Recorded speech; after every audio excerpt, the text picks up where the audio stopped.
Une journée d'inauguration comme d'une web télé, Télé 16, comme la nôtre, ne pouvait pas se faire sans la présence de figures politiques du territoire. C'est pourquoi nous ouvrons tout de suite ce plateau institutionnel. Avec nous, Philippe Bouty, président du conseil départemental de la Charente. Philippe Bouty, bonjour. Également Xavier Bonnefond, maire d'Angoulême et président de Grand Angoulême, bonjour. Et Jérôme Sourisseau, qui est maire de Bourg-Charente et président de Grand Cognac, ancien président du conseil départemental. Philippe, bonjour Jérôme Sourisseau. Philippe Bouty, une web télé, c'est un moyen qui permet de diffuser la parole et qui permet d'être entendu. Pour vous, quel est donc le projet de votre mandat? Qu'est-ce que vous auriez envie de dire éventuellement à des téléspectateurs? Déjà, je voulais vous remercier de l'invitation et vous féliciter en quelque sorte parce que RCF lance aujourd'hui, ce 8 février, cette web télé. Alors, vous me demandez les défis majeurs du département.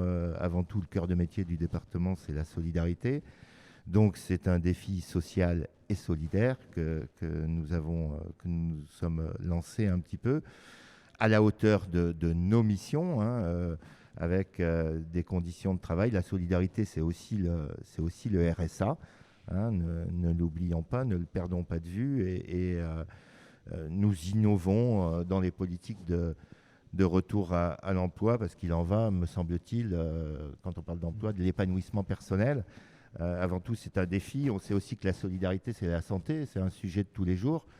Nous nous préoccupons d'un égal accès aux soins pour tous les Charentais, et c'est bien une priorité aujourd'hui, parce que la santé, c'est la priorité de tous les jours. Les déserts médicaux qui menacent la Charente, c'est un sujet sur lequel nous sommes tous interpellés, élus que nous sommes, que ce soit à l'est, à l'ouest, au nord ou au sud. Et l'Agence régionale de santé, les centres hospitaliers communaux, on a cette chance-là aussi qui maille le territoire, et beaucoup nous envient d'ailleurs ce maillage-là. Je crois qu'il faut qu'on s'appuie sur l'existant. Nous recherchons des solutions pour éviter justement pour éviter de plonger les populations dans un péril de la santé. Nous travaillons à ça. C'est un deuxième défi. Il y a aussi ce défi environnemental, vous en parliez tout à l'heure. Alors, on ne vise pas l'excellence environnementale, on peut viser l'excellence alimentaire, le recours aux produits charentais. Je crois que c'est aussi un défi, que ce soit dans nos collèges, dans les EHPAD, et aussi la préservation des ressources qu'on peut avoir en Charente, que ce soit la qualité de l'eau, de la santé de nos paysages aussi. Il en va de ça. Et le troisième défi, je crois que c'est peut-être aussi un défi un petit peu de citoyenneté et un défi aussi participatif. L'ancienne majorité avait lancé un budget participatif. Donc il y aura un budget participatif qui sera renouvelé et qui sera adressé plutôt cette fois aux collégiens.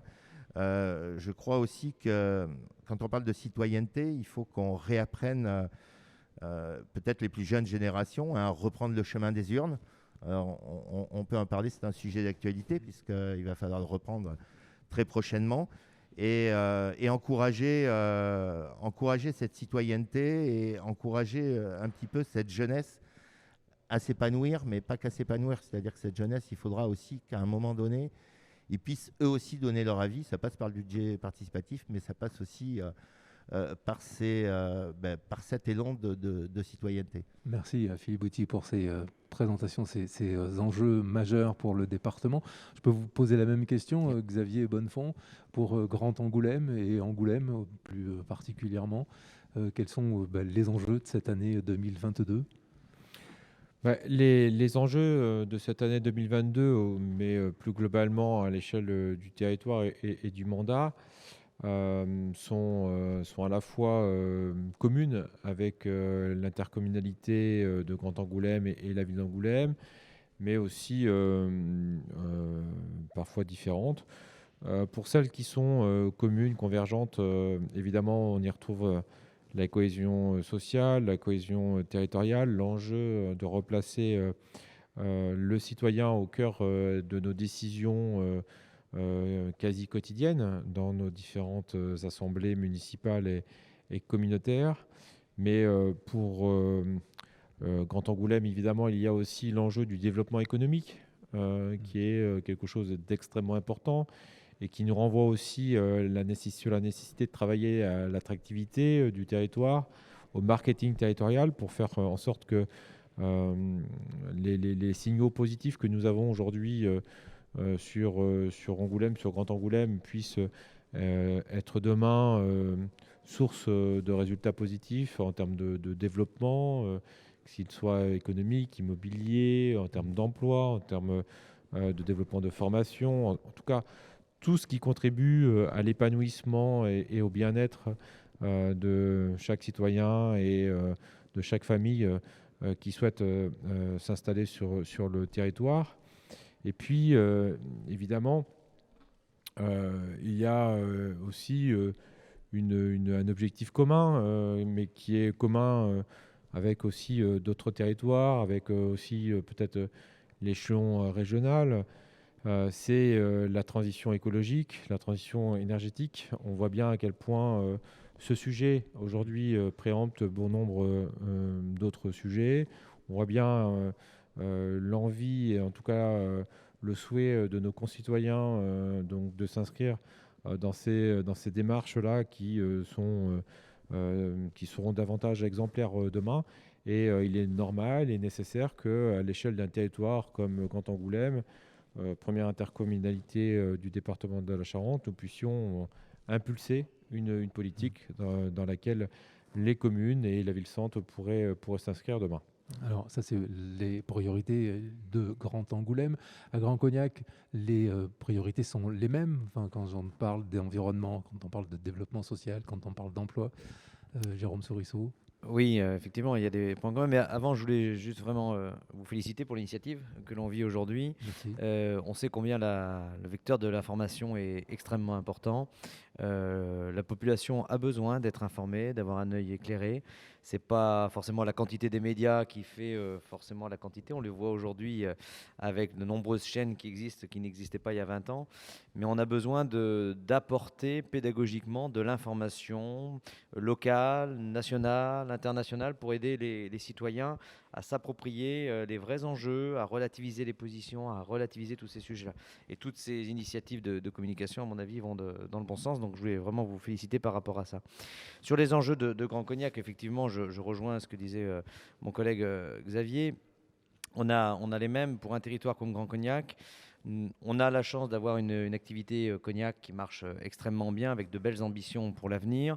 Elle-même a ses propres défis, ses défis environnementaux, et tout le monde est extrêmement mobilisé sur les sujets pour améliorer le bilan carbone, la réduction des produits phytosanitaires et tous ces enjeux-là.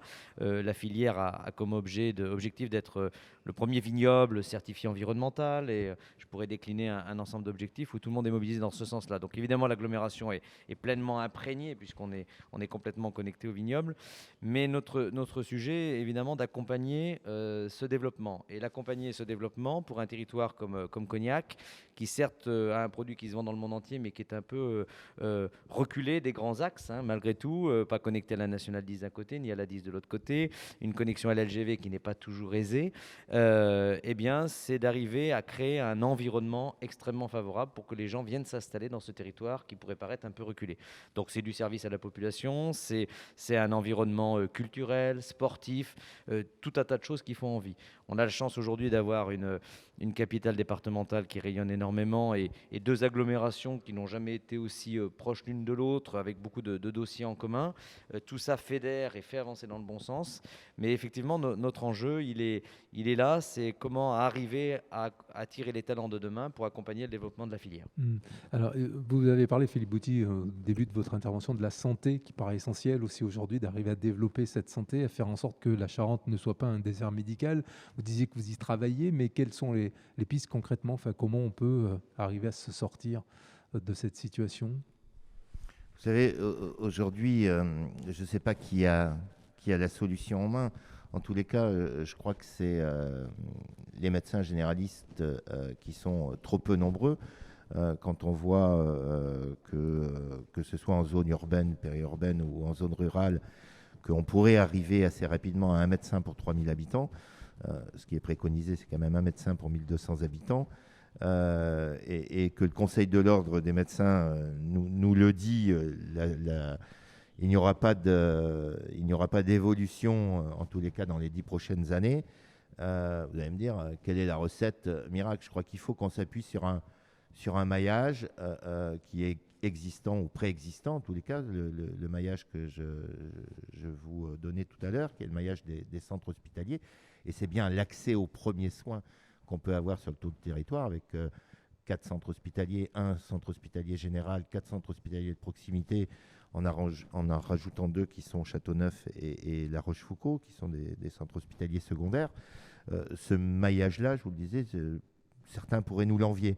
Il faut essayer de travailler avec les services de l'État. La santé, ça doit être la préoccupation des territoires, ça doit être la préoccupation des élus, mais avant tout, ça doit être la préoccupation de l'État. Il faut que l'État nous accompagne sur ce maillage qui est préexistant et qui leur appartient, en fin de compte, pour essayer d'apporter une sorte d'équité territoriale aussi. Il y a des territoires qui peuvent être mieux dotés que d'autres. Ce n'est pas trop le cas en Charente aujourd'hui, hein. On peut se le dire, que ce soit au nord, au sud, à l'est ou à l'ouest. J'ai dit, on est tous dans la même situation, mais je crois qu'il faut qu'on y travaille ensemble à cette désertification médicale. Alors, je ne dis pas que l'attractivité de la Charente ne se fera que par cette solution-là. Il y a d'autres solutions en termes d'attractivité, mais en tous les cas, ça y contribuera. Les déserts médicaux aujourd'hui, que ce soit en Charente, dans l'Est ou dans le sud de la France, on retrouve la même problématique à peu près partout, même sur le littoral. Oui, bien sûr. Mais quand on est maire ou président d'agglomération, c'est un souci permanent ou pas, cet accès à la santé? Je ne sais pas, Jérôme Sorisseau. Oui, je pense qu'on va être à peu près sur la même longueur d'onde. C'est un sujet de préoccupation majeure et qui va se dégrader. Alors après, il faut regarder les choses en face. Les gouvernements successifs, quelles que soient les couleurs politiques, ont mis un numerus clausus pendant de nombreuses années et aujourd'hui, on le paye. Voilà, aujourd'hui, on a un nombre de médecins formés qui sort qui est très insuffisant au renouvellement des générations. Et même s'il a été débloqué ces dernières années, eh bien, il faudra longtemps avant que les médecins arrivent pour recevoir des patients. Il n'y a pas de solution miracle. En fait, on est dans une situation de crise. Et face à une situation de crise, il faut chercher tous les petits bouts de solutions qui, additionnés, peuvent essayer de faire passer l'effort. C'est un peu le sens de ce qu'on avait fait avec Charente Santé, parce que bon, l'État peut accompagner, mais il ne va pas inventer des médecins qui n'existent pas, de toute façon. Le constat quand même que l'on fait, c'est qu'on a des médecins retraités qui sont épuisés, et de plus en plus qui arrivent épuisés, parce que leurs dernières années, alors qu'ils arrivent après parfois 40 ans de carrière, ils doivent en plus absorber de la patientèle de collègues qui sont partis un peu plus tôt qu'à la retraite. Et ces médecins, en échangeant avec eux, beaucoup sont prêts à continuer encore leur activité, pour peu qu'ils n'aient plus à se soucier de la gestion d'un cabinet privé, du personnel, du secrétariat, des paperasseries diverses et variées. C'était un peu l'esprit de Charente Santé, en essayant d'être le plus équilibré sur l'ensemble du territoire, d'aller chercher ce temps de médecin, en fait, qui n'est pas quelque chose qui va durer des années, mais qui, pendant le temps de crise, permettait d'avoir 2 jours, 3 jours, des bouts d'équivalent temps plein, pour essayer de pallier la crise autant que faire se peut. C'est un des éléments. Il y a de nombreux éléments. Il y a aussi des jeunes médecins qui veulent être salariés. Il y a des jeunes médecins qui veulent des maisons médicales très complètes, où il y a, on dirait presque un petit hôpital de campagne, où on y retrouve des infirmières, des ostéos, des dentistes, et ils ont l'impression d'avoir une activité extrêmement plus intéressante, parce qu'intégrée à tout un écosystème. On voit, là, on a des maisons médicales parfois dynamiques. On en a une à Segonzac ou Mérignac ou Jarnac, qui ont un vrai succès avec des médecins qui arrivent. Donc voilà, pour nous, pour moi, c'est vraiment une succession de petites solutions, mais c'est un enjeu extrêmement important pour nos territoires, parce que, comme le disait Philippe Boutier à l'instant, on est extrêmement interpellé en tant qu'élu sur ces sujets-là. Oui. Alors bon, c'est pas la même question, les réponses sont à peu près les mêmes. Xavier Bonnefond, on parlait tout à l'heure dans le plateau précédent économique de l'attractivité des territoires qui est important. Angoulême Ville Créative, c'est depuis que c'est reconnu qu'il y a ce label de l'UNESCO, on sent une attractivité, on sent une attente de l'extérieur sur Angoulême. Je ne suis pas sûr que ça soit directement lié. vous savez, le label Ville créative UNESCO, et il a surtout d'intérêt pour poursuivre le travail qui a été impulsé il y a maintenant près de 50 ans par ceux qui ont été à la naissance du Festival de la bande dessinée, ceux qui étaient là il y a 40 ans à la naissance du Centre national de la bande dessinée, qui est devenu la Cité internationale de la bande dessinée et de l'image depuis, et ceux qui étaient là il y a un peu plus de 20 ans à la création du pôle image Magélis. Donc vous voyez bien que l'écosystème image BD est extrêmement important, ce qui donne un caractère extrêmement jeune aussi à notre ville-centre, il faut le souligner. La population quand même des jeunes et des moins de 30 ans est plus forte à Angoulême que dans beaucoup d'autres villes moyennes, qui plus est, même qu'elles soient d'ailleurs aussi ville-préfecture. Et pourtant, on n'a pas d'université indépendante, donc c'est vraiment un critère à souligner. C'est aussi un élément d'attractivité, parce que c'est aussi la jeunesse qui fait la modernité et l'attractivité d'une ville. Après, sur l'attractivité en elle-même, évidemment, il y a l'identité. Moi, je rencontre beaucoup de maires de villes moyennes, villes-préfectures, qui me disent mais qu'est-ce que tu as comme chance d'être maire d'une ville et d'un territoire qui a une identité, parce que finalement, les villes-préfectures, les villes moyennes préfectures, elles sont nombreuses en France, et finalement, assez rares sont celles qui ont une véritable identité connue nationalement, internationalement, comme Angoulême l'est grâce au Festival de la bande dessinée et grâce à la bande dessinée. Donc il faut mesurer cette chance. Mais c'est vrai que malgré la Nationale 10, malgré le TGV qui passait par Angoulême et par la Charente depuis maintenant plus ou près de 30 ans, la ligne grande vitesse est un élément supplémentaire qui nous raccroche et qui nous rapproche de Paris ou de Bordeaux. Je crois que les acteurs économiques étaient là il y a un instant, l'ont souligné. Mais ce que je note, moi, c'est que par exemple, depuis 2015-2016, il n'y a jamais eu autant de transactions immobilières sur la ville d'Angoulême et sur Grand Angoulême. Et chaque année, depuis 2015-2016, ça augmente.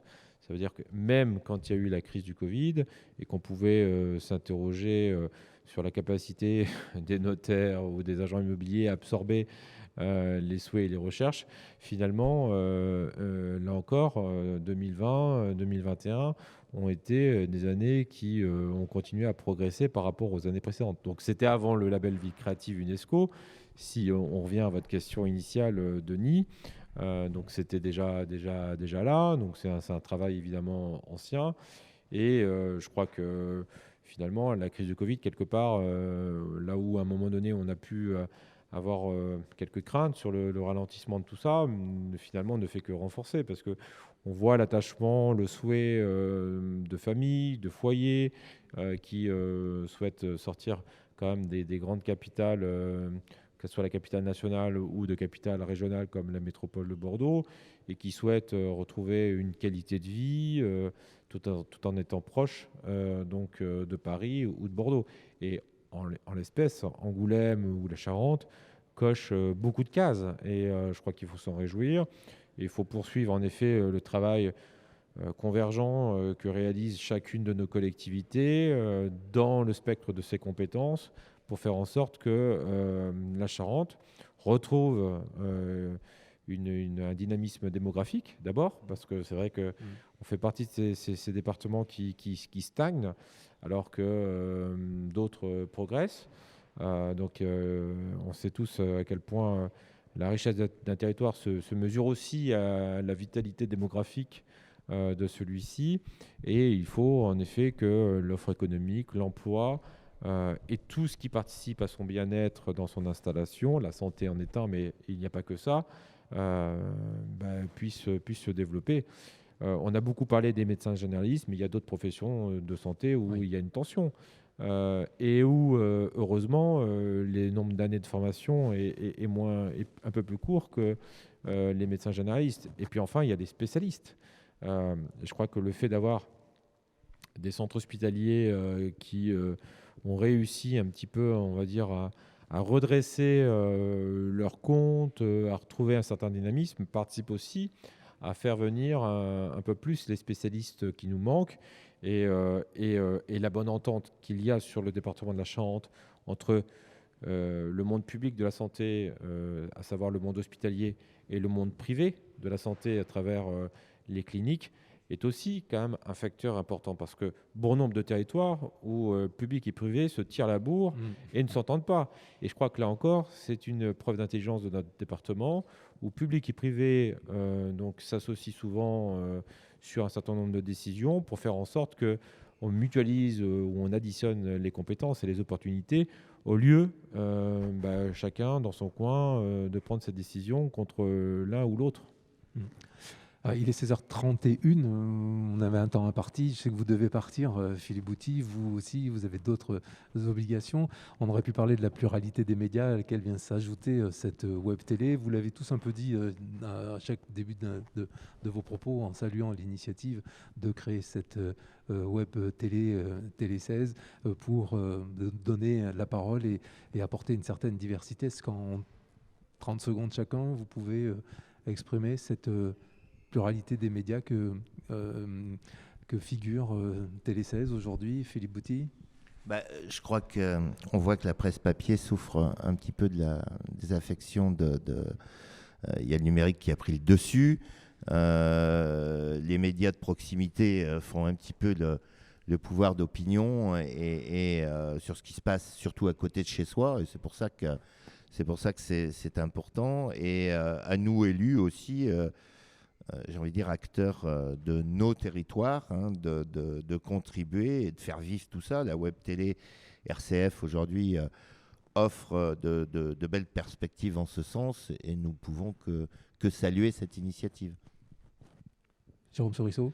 Oui, je crois que vraiment, à quelques semaines en plus d'une respiration démocratique, comme on dit, c'est vraiment extrêmement important de contribuer à faire partager, à informer, à ce que les personnes ne restent pas renfermées sur l'unique source de communication qui pourrait être à terme les réseaux sociaux, avec toute la qualité, mais tous les dangers aussi des réseaux.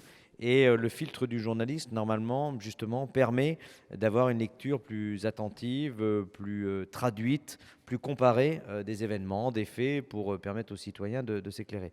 Donc tout ce qui contribue à diffuser de l'information, à la croiser, à l'échanger, à ce que chaque citoyen se forge sa propre opinion, est, à mon avis, extrêmement important. Bien, Xavier Bonnefond, la même question. Oui, alors je crois que chacun, on l'a dit et mes collègues l'ont dit, on est attaché au pluralisme ou à la pluralité à la fois des médias ou des modes de communication parce que on sait tous à quel point c'est important. On dit souvent que la démocratie, c'est donc un citoyen, une voix. Je dirais plutôt que c'est un citoyen éclairé égale une voix. Et on sait aussi que dans certains pays, il y a eu un certain nombre d'études ont été menées et on arrive parfois à faire le lien entre le manque de pluralisme des médias et la baisse de participation aux élections. Donc évidemment, je crois qu'on ne peut être que favorable aux initiatives prises et que vous prenez à travers ce nouveau média. En même temps, je suis parfois un peu critique et c'est normal, évidemment, en tant que responsable politique vis-à-vis de certains médias, parce que chacun, évidemment, a sa ligne éditoriale et a sa façon de concevoir ses articles. Et c'est vrai que c'est pas toujours facile d'intéresser les électeurs quand on fait un strict travail d'information. Pour autant, on sait à quel point c'est l'enjeu quand même pour éclairer les individus, parce que à quel point on voit les médias qui se sont développés et qui finalement maintenant sont de plus en plus nombreux, mais qui sont face à une difficulté, c'est-à-dire la gestion de l'immédiateté de l'information pour être le premier à la sortir sans pouvoir avoir le temps de la vérifier. Et je mesure quand même à quel point l'enjeu pour les médias en général est aussi de construire une stratégie ou une organisation pour pouvoir faire en sorte de vérifier l'information avant, parce que Évidemment, je formule le constat aussi que parfois, de moins en moins de citoyens ont le temps ou ont l'envie d'aller chercher une information vérifiée. Et on sait à quel point les réseaux sociaux aujourd'hui font beaucoup de mal Ouais. et véhiculent une information quand même assez souvent biaisée et qui fait aussi beaucoup de mal à la démocratie et aux citoyens. Voilà, donc je pense que euh, évidemment des difficultés, mais aussi des enjeux considérables pour vous et pour les médias devant vous. Et bravo en tout cas pour ce que vous faites. Ben, merci beaucoup Xavier Bonnefond, président de Grand Angoulême. Merci Jérôme Sorusso, président de Grand Cognac. Et merci à vous Philippe Bouty, président du conseil départemental de Charente, d'être venu participer à ce débat politique à l'occasion de l'inauguration de cette web télé, Télé 16.